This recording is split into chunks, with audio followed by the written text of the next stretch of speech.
कि बैसाख महीने में पवित्र वृक्ष के जड़ में एक लोटा जल समर्पित कर देने पर और वहां की जो रज है उसको मस्तक पर चढ़ा लेने पर 84 लाख योनियों से मुक्ति मिल जाती है। 84 लाख योनियों से आ रही है बैसाख की तीज आ रही है, अक्षय तृतीया। सत्तू का प्रयोग अवश्य करना, करोगे ना? उसका दान अवश्य करना। कोई आए उसको थोड़ा सा सत्तू अवश्य खिलाना। 3 चीजें होती हैं सत्तू में, गेहूं, चने की दाल, जौ, इनको गलाया जाता है। रात भर गलाने के बाद इसको फिर सेका जाता है। सेक कर पिसाया। शाम के समय पर माताओं को झाड़ू नहीं लगाना चाहिए। शाम के समय पर माताओं को चूड़ी बिछिया नहीं बदलना चाहिए। शाम के समय पर माताओं को मांग में सिंदूरा नहीं भरना चाहिए। शाम के समय पर माताओं को बाल नहीं बांधना चाहिए। शाम के समय पर माताओं को चौखट पर नहीं बैठना चाहिए। उसका कारण क्या है?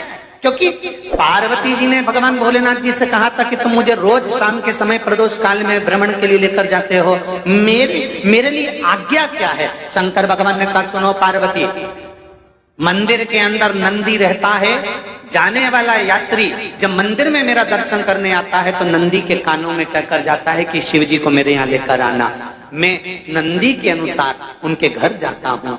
मेरा काम है उनका कल्याण करना और तेरा काम है उनके घर की नारी को अखंड सौभाग्यवती का वर प्रदान करना। ये तेरा काम। भस्म, चंदन, बेलपत्र, शिवजी पर चढ़ी हुई कोई भी सामग्री व्यक्ति के जीवन का ना जाने कितने जन्म के पापों को काट देता है। ना जाने कितने जन्म के पाप। आप जो भी व्रत करते हो उस व्रत का विधान स्कंद पुराण में लिखा हुआ है। स्कंद पुराण में क्या वर्णन लिखते हैं कि नारी जब सौभाग्यवती हो जाती है, लड़की की जब शादी हो जाती है और वो अपने पति के घर में जब रह रही होती है, पति के संग रह रही होती है, तो पति के घर में रहकर जितना भजन पूजन करती है, जितना स्मरण करती है, वो उसके द्वारा किया गया भजन, पूजन, व्रत, आराधना, उद्यापन, चाकरी, दर्शन, ये सब का फल उसके पति के खाते में भी जाता है और उसके पुत्र और पुत्री के भी खाते में जाता है। पर उसमें एक बात का विशेष ध्यान रखना, स्कंद पुराण कहती है कि आप व्रत को उठाएं।